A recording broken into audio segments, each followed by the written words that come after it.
د ریاست الوزرا اداري مرستیال او د کډوالو چارو ته د رسیدنې د عالی کمیسیون رئیس مولوي عبدالسلام حنیفي د کور او ښار جوړونې وزیر مولوي احمدالله نعماني د افغاني سرې میاشتې د ټولنې رئیس شیخ شهاب الدین دلاور او مل پلاوي هرات ولایت ته د سفر په ترڅ کې په اسلام کلا بندر کې د راستنېدونکو کډوالو وضعیت وڅېړه. د ریاست الوزرا اداري مرستیال وایي چې هرات ته د دوی د سفر موخه د ایران څخه د راستنېدونکو مهاجرینو د وضعیت څېړنه او د هغوی ستونزې ته پر وخت رسیدنه ده.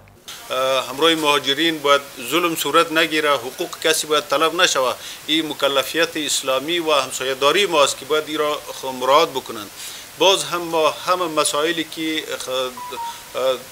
در اینجا وجود دارد با مهاجرین رخ میدهد همه را انشالله ما همراه خود نود میگیریم، با مسئولین جمهوری اسلامی مطرح میکنیم که اونا از طریق خود باید در این مسائل متوجه شوند تا این مشکلات هایی که در اونجا با مهاجرین صورت میگیره باید در جلوگیری شود از این.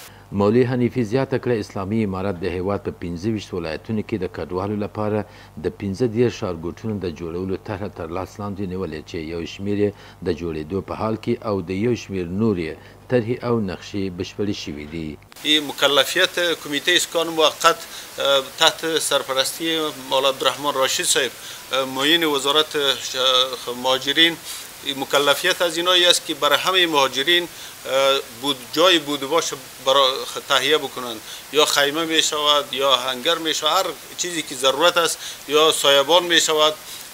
مدتی که در اینجا می باشند برای یک روز، یک ساعت یا 5 ساعت، در امی اسنا اینها بر از اینا یک جای بوده باشه بر از اینا مهیا بسازند.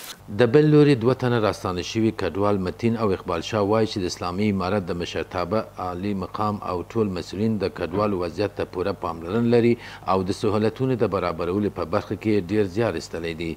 هغوی همداراز په ایران کې د دوی د پاتې شوي شتمنیو د ورکړې په برخه کې د اسلامي امارت د لوري د رسیدنې غوښتنه وکړه. از هموطنان خود خواهش میکنم که در وطن باشند، همینجا کاروبار خودشان را رونق بسازند. از اینکه همه قدر پول مصرف میکنن 16 میلیون یا 20 میلیون اگر با پول افغانی بگویم یا 20,000 یا 16,000 مصرف میکنن، در کشور خود باشن، همونجا یک مغازه یا یک چیز آماده کنن. دیگه امارت اسلامی خواسته ما همینه که جوانا همه برگشتن، حال دیگه به کشورها پرده ما نمیشه.